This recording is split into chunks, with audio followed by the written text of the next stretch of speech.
Disney Marvel have to be feeling the pressure now when it comes to Avengers Doomsday, especially considering that Pedro Pascal's character of Reed Richards is going to be the rumoured new leader of the Avengers going forward because Fantastic Four First Steps has failed.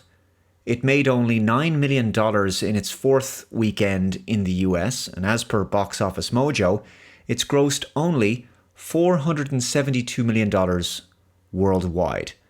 Now, I guess it can reach $500 million or so, maybe a little over that at a push, but that's about it, really. This film was supposed to be the big turnaround movie for the MCU, and to set up the gargantuan Christmas tentpole of Avengers Doomsday coming next year. But because Fantastic Four First Steps wasn't successful, despite being a pretty decent movie, I would say, there's an added pressure now on Doomsday. They're trying to recapture the 2018-2019 energy and excitement of the Infinity War and Endgame two-parter. And they really were water cooler movies, no doubt about it. Whether you liked them or not, you can't deny they were big cinematic pop culture moments, and everyone was talking about them at the time. I don't think that Doomsday or Secret Wars will have the same impact. I think that moment in the superhero golden era, I think that moment is gone.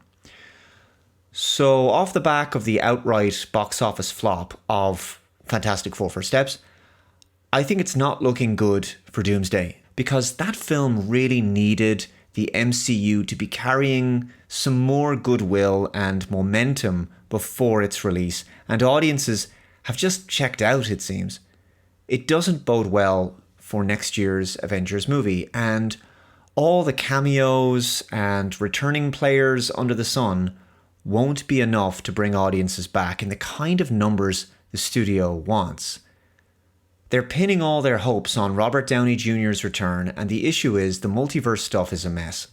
And it destroys the idea of consequences in a story, because there's no sense of jeopardy when a character can just be brought back from the dead, essentially, by introducing an alternate universe version of them. And character resurrections in science fiction have to be done very carefully, very well, and very rarely, or otherwise death loses its meaning if it can be undone too easily and too regularly in whatever contrived manner the plot incorporates. Now, on the subject of multiverses, I wanted to discuss a related topic. There's a scene you probably remember in that dreadful film Doctor Strange and the Multiverse of Madness, where Strange goes before an alternate universe assortment of characters who are the Illuminati. And you have Chiwetel Ejiofor as Mordo, the Sorcerer Supreme in that universe. Hayley Atwell is Captain Carter. Lashana Lynch is Maria Rambeau, Captain Marvel. John Krasinski is the Reed Richards of that universe, Fantastic Four Reed Richards. Anson Mount is Black Bolt, and Patrick Stewart returns as Charles Xavier. Now, none of these actors were on screen together during this scene. They were filmed separately, and it was all green screened. Also, I really don't like the fight they have with Wanda, where she just kills them like way too easily. I mean, she dispenses with the men very quickly, and then it becomes this pointless girl boss fight, right? Between herself, Captain Marvel, and Captain Carter. But I'm not here to review that fight or anything. I'm bringing it up because this was one of these scenes that was thrown in there as a cameo fest for the fans. And it sounds like we're going to be getting more of this kind of thing with Avengers Doomsday. As we know, the film will have a massive cast, including the original X-Men, the current Fantastic Four, the new Avengers, the Thunderbolts, and some of the old Avengers, and the return of a few other old faces. But it's likely going to have a lot of actors brought in, filmed in front of green screens, without other actors in front of them, just maybe stand-ins. And I don't like this kind of filmmaking. And the MCU has done this way too much. And a lot of these cameos are likely going to be nothing more than attempts to excite the fandom by bringing back legacy characters. Just novelty, really, member berries, nostalgia. I want to look at this article from comicbookmovie.com. It's linked below.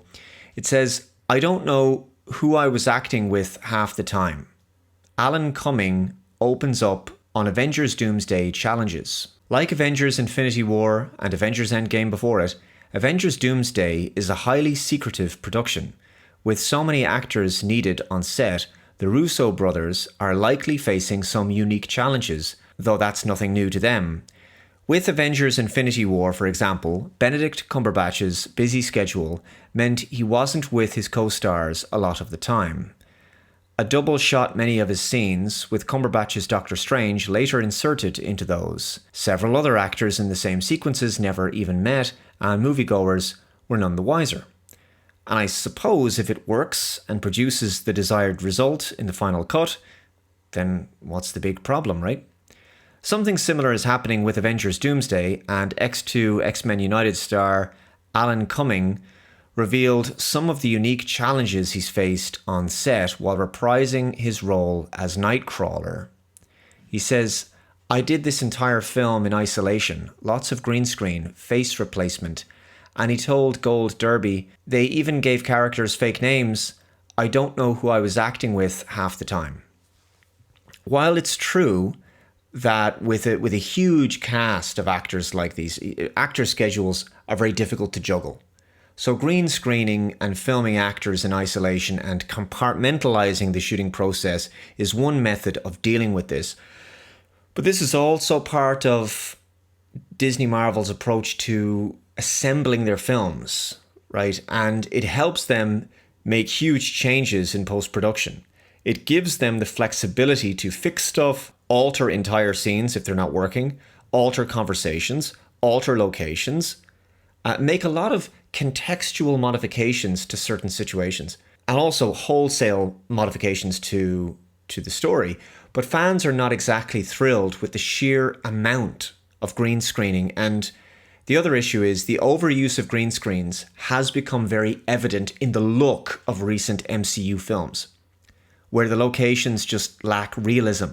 Although this may seem like a great way of opening up new possibilities for the film in the editing stage, it's also one of the things that has contributed to considerable increases in budgets for these films over the years, and also contributed to the declining quality of CG in some instances, because the films are basically designed from the beginning to be heavily reworked in post-production, thus meaning that directors expect to be able to rely on CG artists more to help them perfect and tweak things. If there's issues with the script, or if some things weren't finished in the script, right, they can make changes in post and effectively make considerable story alterations. They can still be changing the script, even in post-production, but this flexibility comes at a financial cost. More post-production time means more money, more expense. And the more CG heavy the film becomes, the more the quality can decline. And the CG becomes obvious because the artists are just given way too much work to do and they have a limited amount of time to do it. And that's really one of the biggest issues when it comes to the quality of CG, which is time. Artists need the time. Otherwise, they're just churning out content as fast as possible, and it's just not going to be as good. So I think to help lower budgets, it would help if more often scripts were actually completed before shooting began. What a wild idea. And as much filming should be done as practically as possible. But anyway, those are just a few of my thoughts at this stage. Let me know your thoughts in the comments below. If you haven't already, please subscribe to the channel. Thanks very much for watching. Take care. I'll see you in the next one. Bye-bye.